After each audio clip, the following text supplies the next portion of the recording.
Masih di debat kedua calon wakil presiden pemilu 2024, kami undang Pak Muhaimin, Pak Gibran, dan Pak Mahfud untuk tetap ada di podium. Kita masih akan lanjutkan pendalaman visi dan misi. Pak, silakan kembali. maju. Pak Muhaimin, Pak Mahfud, Pak Gibran, dan Pak Mahfud untuk kembali kita masih dalam podium. Sesi pendalaman visi misi program kerja. Harap tenang. Melalui pertanyaan yang telah dibuat oleh para panelis. Dan untuk segmen ini pertanyaan dimulai untuk calon wakil presiden nomor urut 1, Bapak Muhaimin Iskandar. Untuk itu kami persilahkan panelis untuk mengambil undian subtema di dalam fishbowl. Kami persilahkan Ibu Poppy Ismalina untuk mengambil dan memperlihatkan ya kepada calon wakil presiden dan moderator.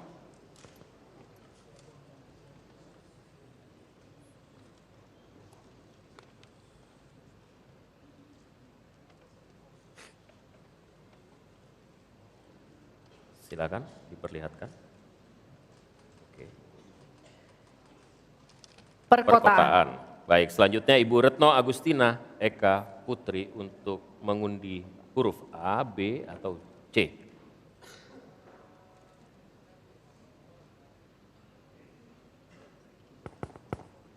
Silakan diperlihatkan huruf B.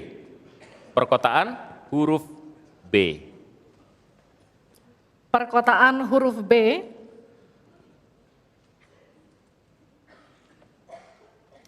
Kita akan buka amplop pertanyaan yang masih disegel.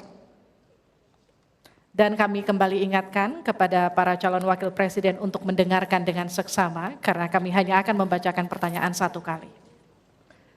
Pertanyaan untuk calon wakil presiden nomor urut 1, Bapak Muhaimin Iskandar. Dengan subtema perkotaan. 56% penduduk Indonesia tinggal di perkotaan dan mencapai lebih dari 70% di tahun 2045. Permasalahan akan semakin kompleks, seperti transportasi publik, sampah, dan kawasan kumuh. Pertanyaannya, bagaimana strategi paslon menyiapkan instrumen fiskal khusus untuk mengatasi masalah tersebut? Waktu Bapak untuk menjawab 2 menit. Kita mulai ketika Bapak mulai berbicara. Silakan. Terima kasih. Perkotaan ini menjadi kebutuhan untuk terus menjadi bagian dari pembangunan nasional kita. Di antara kebutuhan pokok dari perkotaan ini adalah infrastruktur yang memadai. Dan dalam kerangka agar tidak terjadi penumpukan penduduk di dalam satu perkotaan, maka pembangunan perkotaan harus dibikin merata di berbagai tempat. Kami memiliki satu tekad bahwa di dalam pemerintahan yang akan datang minimal harus dibangun 40 kota baru yang selevel dengan Jakarta. Dengan kemampuan menampung jumlah penduduk, memberikan sarana dan prasarana yang memadai, sekaligus kemampuan untuk terjaganya lingkungan yang memungkinkan untuk sehat, termasuk kehidupan yang memberikan kenyamanan bagi seluruh penduduknya, di mana perumahan tidak terlampau jauh dari pusat-pusat pekerjaan, di mana akses pendidikan bisa sampai pada yang dibutuhkan. Sementara fiskal yang dibutuhkan, kita harus pandai-pandai mengambil prioritas. Sekali lagi, kita bukan setuju atau tidak setuju IKN. Yang paling penting adalah prioritas kepemerataan dan keadilan agar terbangun kota-kota sehingga sarana air bersihnya terwujud. Balikpapan kasihan, Banjarmasin kasihan, Pontianak kasihan. Karena apa? Kota-kota ini dalam waktu singkat bisa kita sulap menjadi lebih baik. Karena apa? Fiskal yang kita sediakan dirata adilkan di masing-masing perkotaan. Terakhir, bahwa perkotaan membutuhkan pendanaan, kita harus libatkan investasi swasta yang kita beri kepercayaan lebih baik lagi. Terima kasih. Saya berikan kesempatan kepada Pak Gibran, Cawapres nomor 2 untuk menanggapi. Waktu Anda 1 menit, silakan. Gus Muhaimin ini agak aneh ya. Pengen bangun kota selevel Jakarta tapi nggak setuju sama IKN. Tapi ya monggo lah ya, nggak apa-apa. Yang jelas untuk permasalahan perkotaan kita harus menggarap transportasi umumnya. Kita pastikan transportasi umum ini aman, nyaman, terutama bagi kaum disabilitas, lansia, dan anak-anak. Lalu kita pastikan transportasi umum ini ada digitalisasinya. Sekarang kan sudah ada teman bus. Nah, ini harus kita replikasi di beberapa kota juga. Lalu untuk mungkin di level-level kota kecil, kita pakai skema buy and the service, sehingga masyarakat bisa mencoba menggunakan transportasi umum secara gratis. Lalu untuk masalah kumuh, nah ini perlu kolaborasi BSPS dari Kementerian PUPR, RTLH dari Pemda, dan juga CSR dari swasta. Terima kasih. Harap tenang. Terima kasih. Waktu Anda masih tersisa? Habis? Cukup. Ya. Selanjutnya calon wakil presiden nomor urut 3, Bapak Mahfud MD untuk menanggapi. Waktu untuk menanggapi 1 menit Bapak. Kita akan mulai ketika Bapak mulai berbicara, silakan. Ya, Cak Imin, saya agak kaget juga mau membangun 40 kota selevel Jakarta. Ya, apa itu bisa dilaksanakan 5 tahun Bapak menjadi presiden dan wakil presiden? Berapa kota dalam 5 tahun? Ini IKN aja sudah puluhan tahun baru dilaksanakan, itu pun yang investasi baru dalam bentuk janji, belum ada yang melaksanakan. Nah gitu kan. Lalu saudara 40, luar biasa menurut saya, 40 kota selevel Jakarta yang sudah metropolitan seperti itu.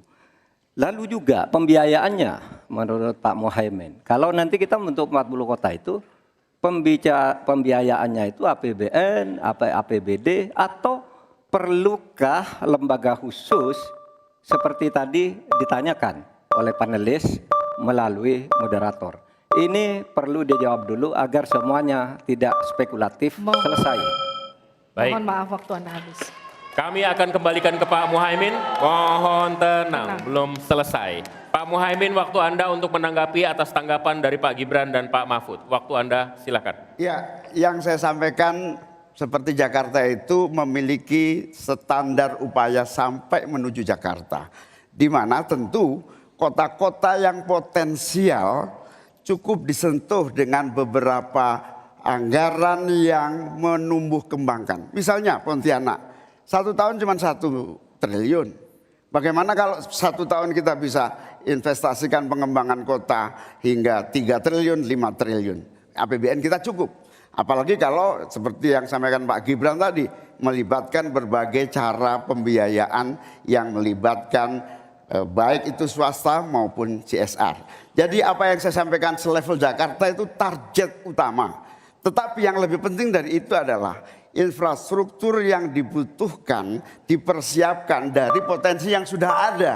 Sehingga dalam waktu singkat kota-kota 40 kota itu benar-benar sudah menggunakan potensi yang sudah dimiliki yang ada. Habis. Harap tenang, nanti kita akan berikan waktu untuk aplaus. Selanjutnya kita akan beralih ke pertanyaan untuk calon wakil presiden nomor urut 2, Bapak Gibran Rakabuming Raka. Tenang. Untuk itu kita akan persilakan panelis Bapak Suharnomo untuk mengambil undian subtema kelima dalam Fishbowl. Silakan diperlihatkan ke calon wakil presiden dan ke moderator Bapak.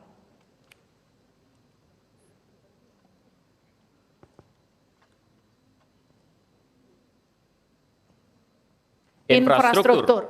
Pak Tauhid Ahmad, kami undang untuk mengundi huruf A, B, atau C. C.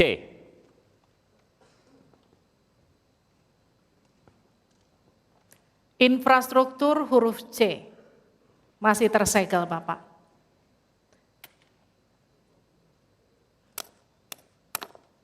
Mohon didengarkan dengan seksama karena kami hanya akan membacakan 1 kali.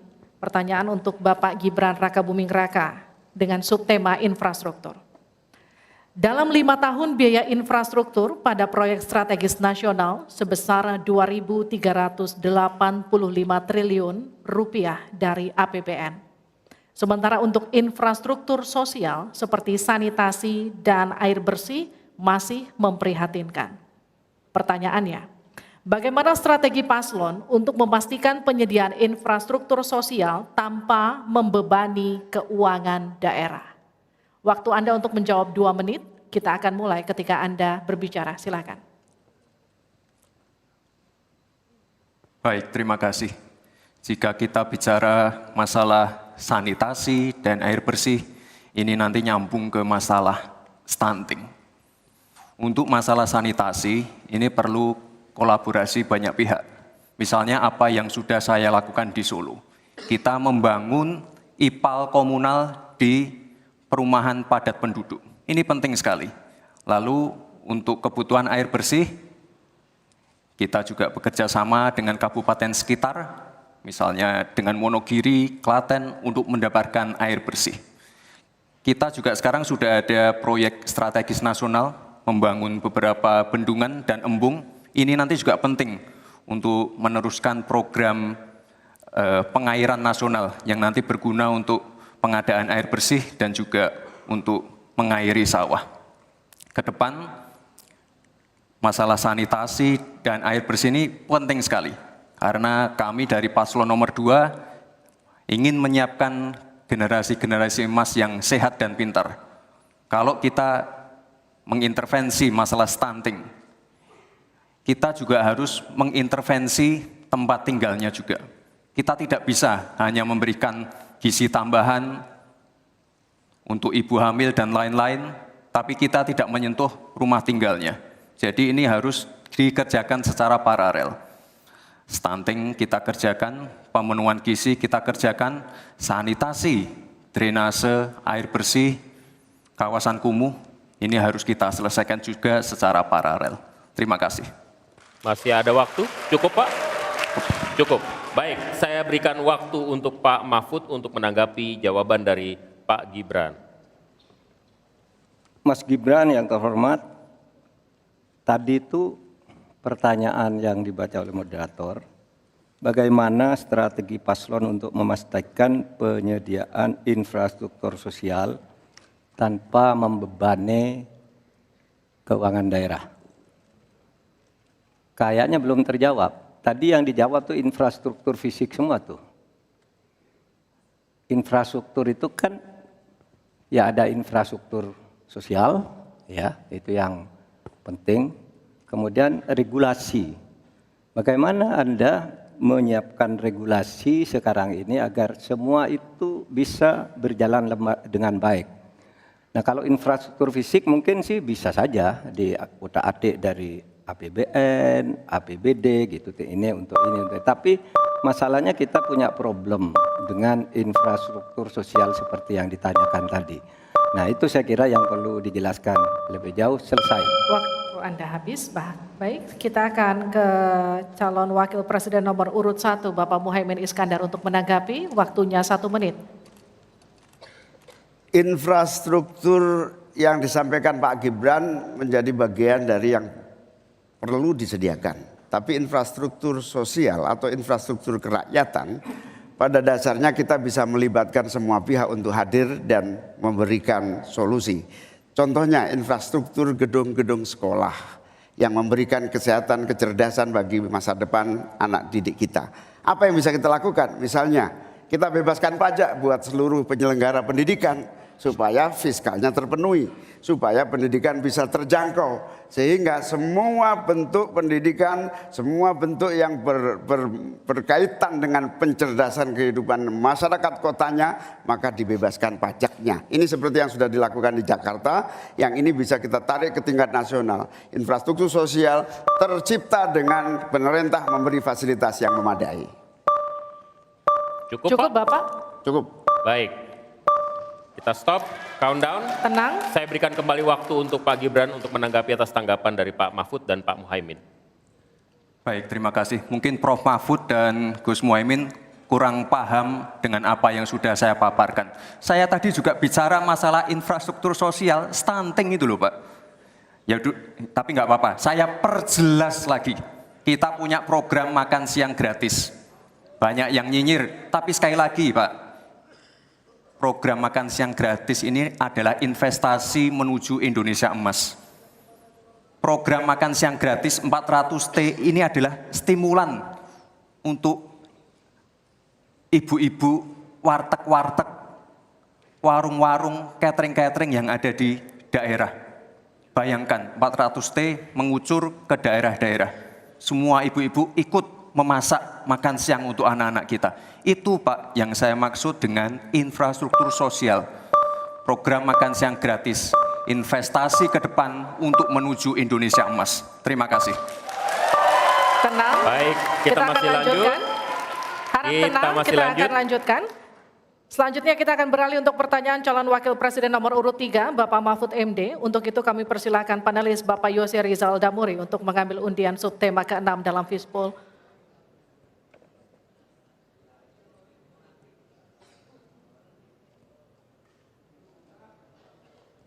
Silakan diperlihatkan ke calon wakil presiden dan ke moderator. Perdagangan. Ya. Dan Bapak Aditya Wardono untuk membantu kita mengundi huruf A, B, atau C.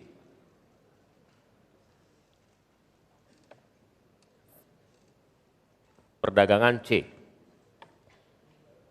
Terima kasih. Perdagangan huruf C, Pak Mahfud. Masih tersegel.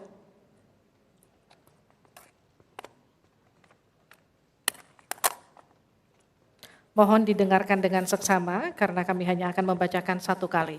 Pertanyaan untuk Bapak Mahfud MD dengan subtema perdagangan. Untuk meliberalisasi perekonomian, Indonesia telah meratifikasi lebih dari 25 perjanjian perdagangan bebas. Tetapi pemanfaatannya belum optimal untuk mendorong ekspor dan investasi. Pertanyaannya, bagaimana strategi paslon untuk mengoptimalkan pemanfaatan perjanjian-perjanjian tersebut guna meningkatkan ekspor dan memperkecil defisit neraca perdagangan? Waktu Bapak untuk menjawab 2 menit, kami persilakan ketika Bapak mulai berbicara.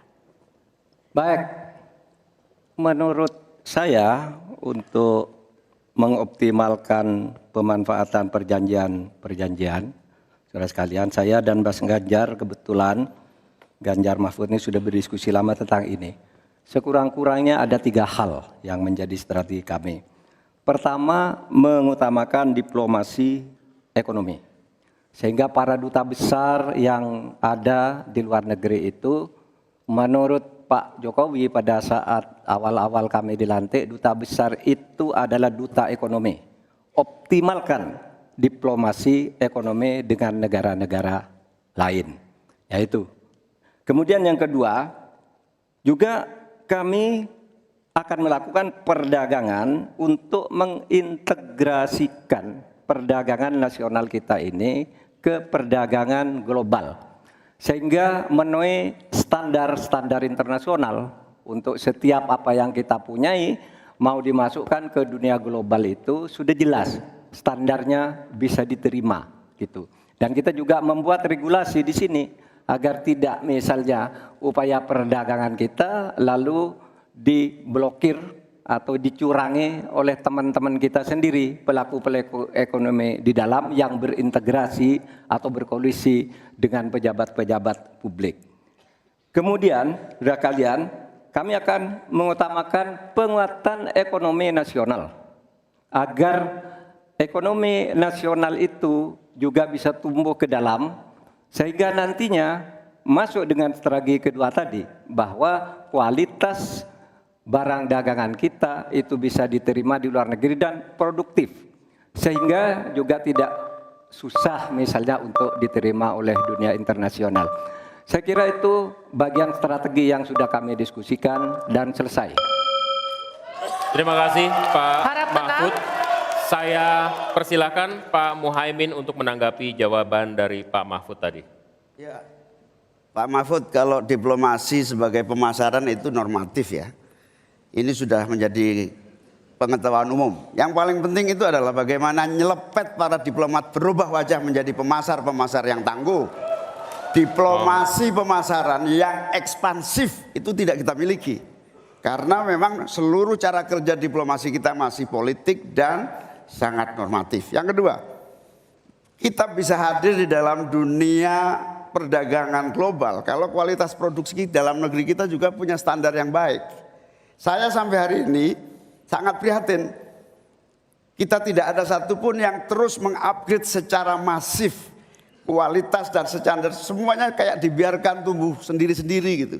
Tidak ada satu gerakan yang lebih terstruktur baik dari Menteri Perdagangan, Menteri Koperasi UKM dalam satu gerakan meningkatkan kualitas berstandar internasional. Cukup Bapak? Harap tenang. Selanjutnya kita akan ke calon wakil presiden nomor urut 2, Bapak Gibran Raka Buming Raka untuk menanggapi. Waktunya 1 menit, silahkan. Baik, terima kasih. Paslon nomor 1 dan 3 sudah bicara masalah diplomasi. Saya akan memberikan solusi yang konkret aja, paling konkret. Hilirisasi. Kita jangan mau lagi mengirim barang mentah. Kita harus mampu meningkatkan nilai tambah dalam negeri. Saya kasih contoh nikel. Dulu sebelum ada hilirisasi, kita ekspor hanya 3 miliar US dollars. Sekarang setelah hilirisasi bisa menjadi 33 miliar US dollars. Ini saya baru bicara masalah nikel loh Pak. Belum bicara masalah tembaga, boksit, timah, dan lain-lain. Konkret, jelas, singkat, padat, jelas. Terima kasih. Waktu Anda masih tersisa? Cukup? Cukup Bapak? Cukup. Baik. Baik. Kami kembalikan ke Pak Mahfud untuk menanggapi. Ya. Baik, terima kasih. Ini masalah diplomasi. Diplomasi Harap itu tenang. normatif. Mohon Nah, tenang. Sebenarnya, saudara sekalian, kalau diplomasinya selama tidak jalan, saya kira sistem rekrutmen diplomat sekarang ini harus ditinjau ulang. Dulu-dulu diplomat-diplomat kita tuh bagus. Ya, sekarang ini kadang-kala ada titipan dari partai. Kalau belum dari partai belum masuk, itu tidak disahkan. Di DPR partai ini belum masuk. Nah, sesudah bertugas tidak jelas. Dia tidak ngerti, tidak punya pengertian dasar-dasar diplomasi. Sehingga kalau saya diberi kewenangan, nanti diplomasi ini diatur kembalilah rekrutmennya itu. Betul-betul orang yang memenuhi syarat. Nah, soal hilirisasi itu sudah masuk sebenarnya Mas Gibran. Saya tadi kan bicara soal penguatan ketahanan ekonomi nasional. Itu di dalamnya memang sudah ada hilirisasi dan industrialisasi yang aman lingkungan. Itu selesai. Terima kasih, kita berikan apresiasi untuk ketiga calon wakil presiden kita di pemilu 2024. Dan kami persilakan para calon wakil presiden untuk kembali ke tempat duduk masing-masing. Silakan Bapak. Di segmen selanjutnya, ini seharusnya segmen yang kita tunggu-tunggu karena setelah ini mereka akan saling bertanya dan memberikan tanggapan. Interaksi antar kandidat akan dapat Anda saksikan di segmen selanjutnya dalam debat kedua calon wakil presiden pemilu 2024.